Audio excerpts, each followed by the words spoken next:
Om Swastiastu.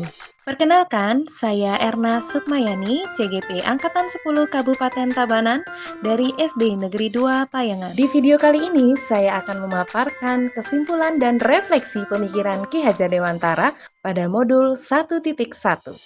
Menurut pemikiran Ki Hajar Dewantara, pendidikan adalah tuntunan dalam hidup temunya anak-anak sesuai kodratnya agar mencapai keselamatan dan kebahagiaan baik sebagai manusia ataupun masyarakat. Pendidikan juga dipandang sebagai tempat persemayaman benih-benih kebudayaan. Dan untuk menciptakan manusia Indonesia yang beradab, maka pendidikan menjadi salah satu kunci utama untuk mencapainya. Di sisi lain, pendidikan karakter sangatlah diperlukan agar kemampuan siswa bisa selaras antara intelektualitas dan budi pekerti yang luhur. Dan karakter ini dapat diwujudkan melalui keseimbangan antara olah cipta, olah rasa, olah karsa, dan olahraga dalam pendidikan. Sebelum saya mempelajari modul 1.1, pembelajaran yang saya lakukan cenderung bersifat teacher center.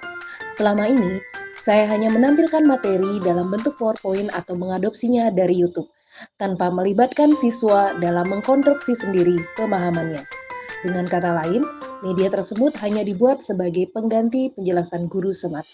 Yang kedua, saya merasa anak bagaikan selembar kertas putih.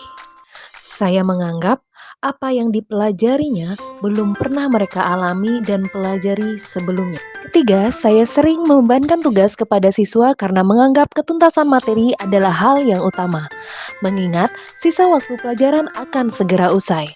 Saya tidak peduli apakah mereka sudah paham atau belum, sehingga saya pun sering mengeluh ketika banyak siswa yang tidak tuntas saat evaluasi. Saya juga memandang bahwa ketercapaian siswa hanya dari segi kognitif saja. Saya selalu merasa gagal jika siswa tidak mencapai KKM tanpa melihat bakat lain yang ada pada diri tersebut. Setelah mempelajari modul 1.1, saya menyadari bahwa anak bukanlah selembar kertas putih, namun kertas yang penuh dengan tulisan-tulisan yang masih buram.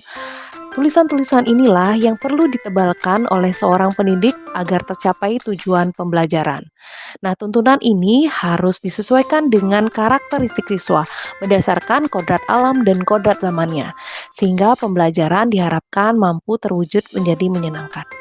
Ketuntasan hasil belajar siswa tidak hanya dipandang dari aspek kognitifnya saja, melainkan harus diselaraskan dengan psikomotor, spiritual, sosial, serta budi pekertinya yang luhur.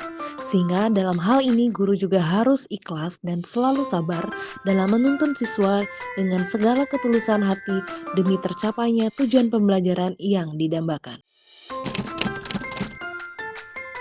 Hal yang dapat saya terapkan dalam pembelajaran di kelas antara lain, saya akan menganalisis karakteristik terlebih dahulu dan mengarahkannya melalui komunikasi yang baik. Selanjutnya, saya akan merancang metode pembelajaran yang relevan dengan tuntutan zaman 4.0. Saya juga akan menerapkan pembelajaran kontekstual berbasis kearifan lokal untuk mewujudkan karakter yang berlandaskan profil pelajar Pancasila. Selain itu, saya akan menciptakan kondisi belajar yang menyenangkan dan menanamkan budi pekerti yang luhur. Serta saya akan mengubah gaya belajar saya dari yang teacher center menjadi student center.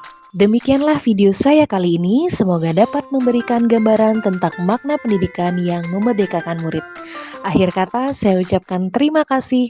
Salam guru penggerak. Om Santi Santi Santi Om.